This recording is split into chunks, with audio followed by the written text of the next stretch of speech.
Welcome to Clear Minds.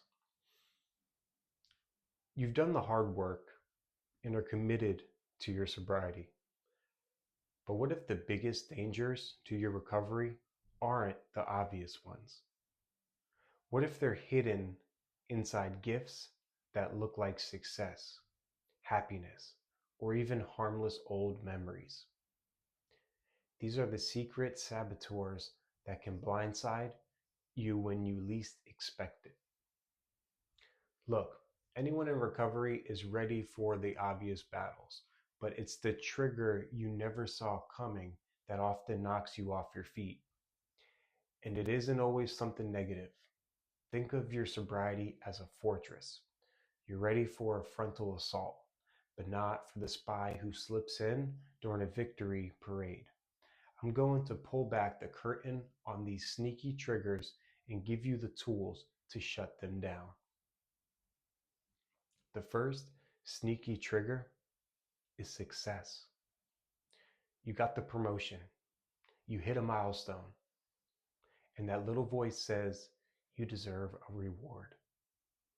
What's one drink going to hurt? We are culturally wired to connect achievement with indulgence, and your brain is brilliant at finding that loophole. The danger here is feeling bulletproof, like you're cured and don't need to be so careful. The tool to fight this is to plan your rewards. Before you even hit the goal, decide exactly how you're going to celebrate soberly. Will it be a great dinner, buying that thing you've been wanting, or a weekend trip? When you plan a healthy reward in advance, you take the power back from that impulsive voice.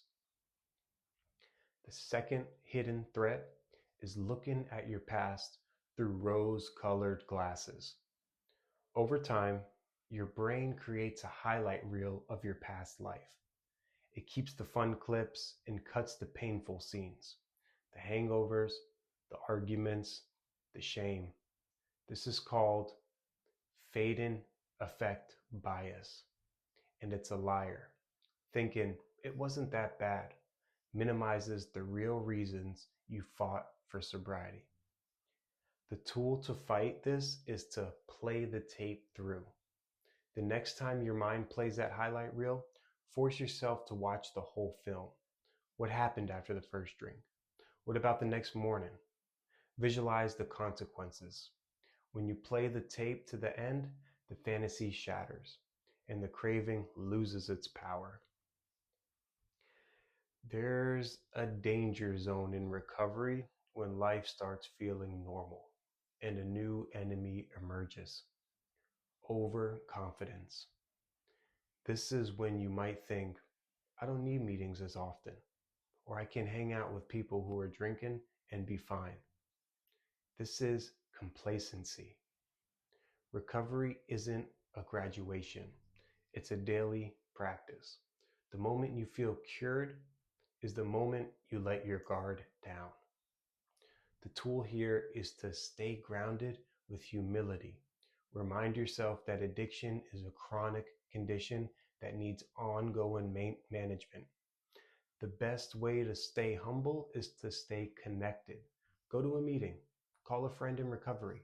Hearing other people's stories is a powerful reminder that vigilance is a sign of strength, not weakness. Your biggest challenges in sobriety won't always feel like challenges. They'll feel like success, fond memories, and confidence. For a long time, your brain learned that substances meant reward. By understanding these sneaky triggers, you get to pave a new highway and rewire those connections. Your sobriety is a journey of awareness, not perfection. You have the tools to protect your peace. If this was helpful, subscribe for more content on building a resilient recovery. Now I want to hear from you. Drop a comment below and share one expected trigger you've faced. Your story could be the very thing that helps someone else. Remember, we do this together.